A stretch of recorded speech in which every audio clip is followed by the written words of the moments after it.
Hey everyone, and welcome back to the channel. I hope you're having a great day or great night or great morning or whatever time it is where you are. I'm having a great afternoon. It's evening. It's about 5:17 p.m. and we're having a good day. So if you don't know, my name is Rosie, and here we just talk about God and life and those things combined and how to live life like a real person who also loves God. So with that being said, today we're going to be talking about gentleness, and I'm trying to just pick a topic each video to just talk about. So last time we talked about kindness, so if you want to see that, go back to the last one because that was good. And because that was good, that was really good, because that was yep. And today we're going to be talking about gentleness. So I have some notes here. Oh, my ring's coming off.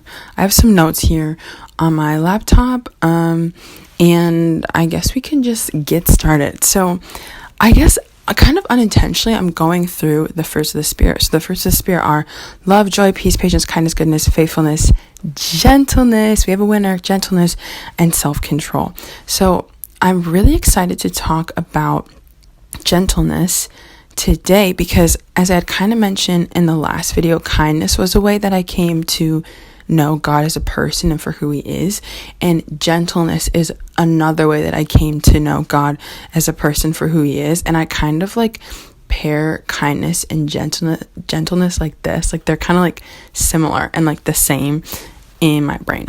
So gentleness, I think sometimes in the characteristics of a good Christian or someone who loves God, gentleness is not always at the top of the list. But for me, I feel like I see Christ the most in people who are gentle, or I can tell that someone knows God if they're gentle. I also think about this in terms of meekness, and maybe we'll make another video about meekness because meekness is something else that I also love. And I've heard meekness, I think this is the right definition, as power, but being reserved or held back on behalf of someone else. And I kind of think of gentleness in a similar way, about how you can be someone who's super strong or super loud or super outgoing or all these things, but when it comes to interacting with people or interacting with creation, you walk with a gentleness and you move with a gentleness. And the reason that I say that I see Christ in people who are gentle is because Christ is gentle, and because Christ is gentle, we know that the Father is gentle, so we know that God is gentle. And as you're thinking, or as you're hearing me, you might be thinking of this super popular Christian book that came out a while ago, and it's called Gentle and Lowly, and I actually have the book sitting over there. Fun fact, I literally thrifted the book in Texas when I was at end of year in 2022, and then I lost it. I literally left it at the convention center or the church that we were at, but I got another one and I haven't read it yet, so I should read that.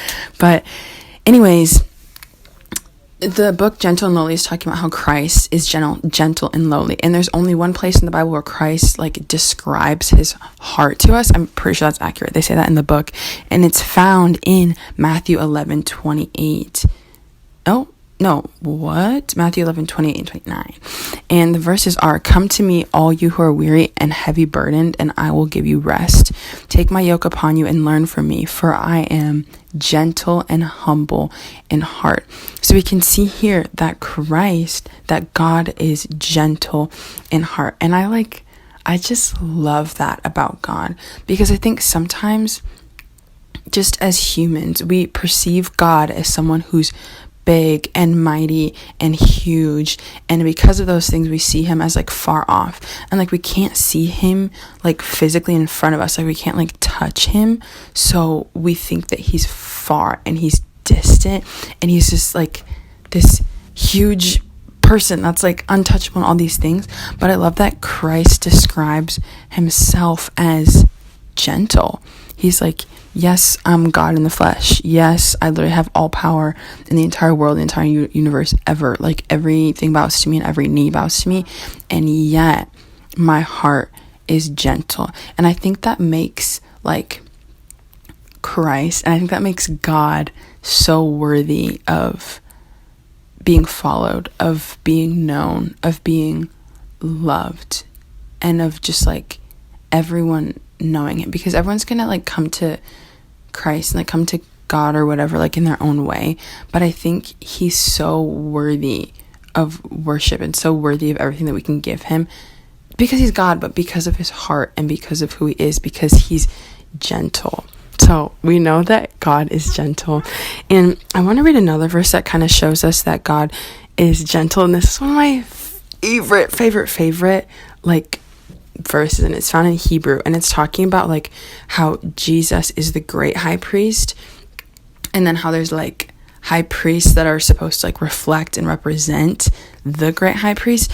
And basically how that works is like in the Old Testament, people would be like sinning throughout the year, right? Like, yeah, they'd be sinning.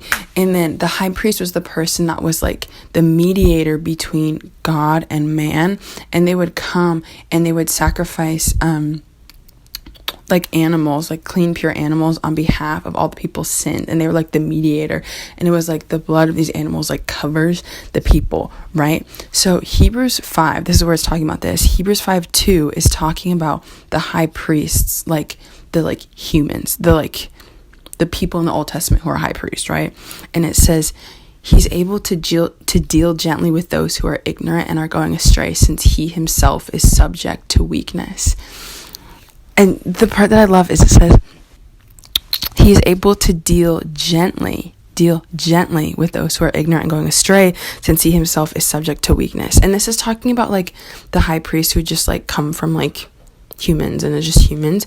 But the high priest of like the high priest found in the Old Testament reflects the great high priest that comes in the New Testament, which is Jesus. So we can look at this and we can see that Jesus is able to deal gently with us, with those who are going astray, because he himself is subject to weakness. And we know this about God because we know that he was tried and tested in every way. I don't know what verse that is, but a lot of us have probably heard it about how Jesus was like, he went into the wilderness for 40 days to be like tested by the devil. Jeez, like he's so tough for that. Like he just like is such like, he just ate that up. Like he just went into the wilderness to be tested and he didn't fold once. Like that's crazy. But anyways, he's literally like so familiar with us and our pain. And I love like this is in Isaiah 53 and talks about how Jesus was like a man of sorrow and suffering and familiar with pain. And it just shows us that like Jesus is someone who's able to identify with us, and he gets us. And this verse in Hebrews is showing us that he's able to deal gently with us because he knows what we go through, and he knows what we're like, and he knows that like the things that we go through in this planet is hard. Like he says in Matthew, maybe, I think it is, where he's like, what does he say? Where he's like talking about like, my peace I leave with you, my peace I give to you, and I do not give to you as the world gives. And I think this is the next verse, and he goes like in this world you'll have many troubles, but take heart, for I've overcome the world, right? So he says he knows that in this world is rough out here, that we're all fighting for our lives, like we're having a rough time, but he comes close and he draws near to us in his gentleness. Though he's God, though he's mighty, though he's powerful, though he's magnificent and huge, he comes close in gentleness, and he says, I know what you're walking through. I know what you're dealing with. I know this is hard. I know this is challenging, and I know that this is not what you ever thought you would have to face, but I'm gentle and humble in heart.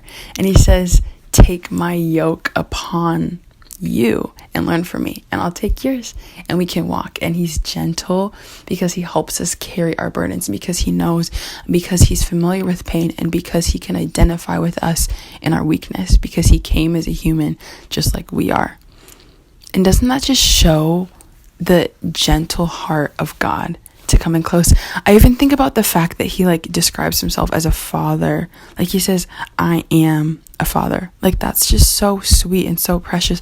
And I even think about how he like describes himself as a shepherd who tends to sheep, and he leaves 99 sheep. He just leaves them. He leaves them all for one. For me. If I was the one that walked away, he's leaving the 99 for me. If you were the one that walked away, he's leaving the 99 for you. And it shows his heart and his gentleness towards you. And I just love that. And I love that about God. And I want to see if there's any other verses that I kind of wanted to touch on. Oh my goodness. Okay, this is another story that's so fire. So 1 Corinthians 19:12. So this is when the prophet, I think it's Elijah. It could be Elisha, but I'm pretty sure it's Elijah. And Prophet Elijah is like cooking it up. He's being like a prophet. There's like all the other prophets are dead because Miss Jezebel killed all of them. I think this is the right story. I'm pretty sure it is. I'll have to check and make sure, but I'm like 99% sure it is. And Elijah is like, Lord, like, this is so tough out here, like all these things, whatever. And then he has an encounter with the Lord, right?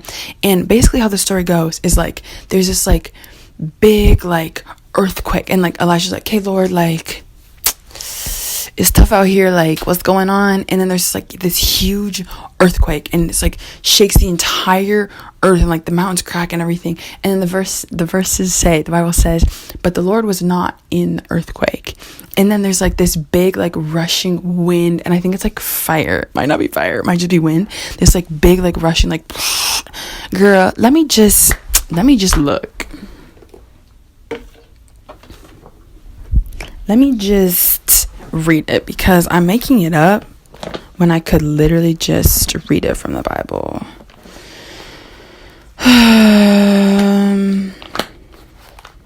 Kings. Am I going the wrong way?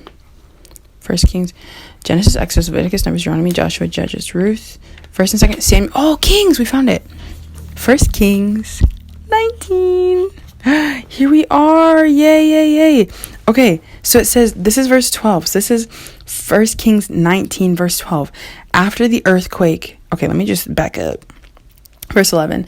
The Lord said, go out and stand on the mountain in the presence of the Lord, for the Lord is about to pass by.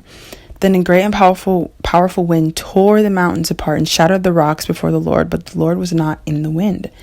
After the wind there was an earthquake, but the Lord was not in the earthquake.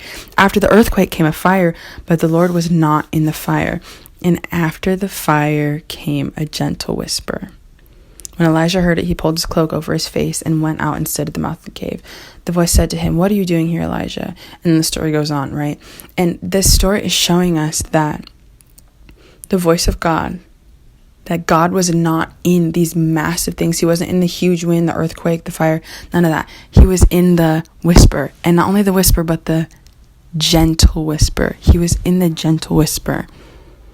How many times are we looking for God in like these huge, like crazy ways for him to show up and like show up in front of us in our bedroom and like talk to us, but when he's actually in the gentle whisper, when he's talking to us in our hearts and in our minds? How many times are we looking for something huge and crazy when he's actually speaking to us closer than when we were like than where we were ever looking for him?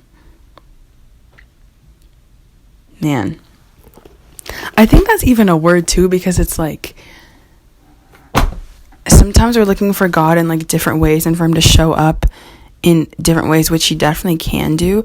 But because we know he's gentle and humble in heart, and because we know him for who he is, we know that he's gentle, and we know that he's sweet, and we know that he's kind. So we know that he comes gently to us and sweetly to us, so we can hear him, and he's coming close, and he's talking to us, and he's whispering.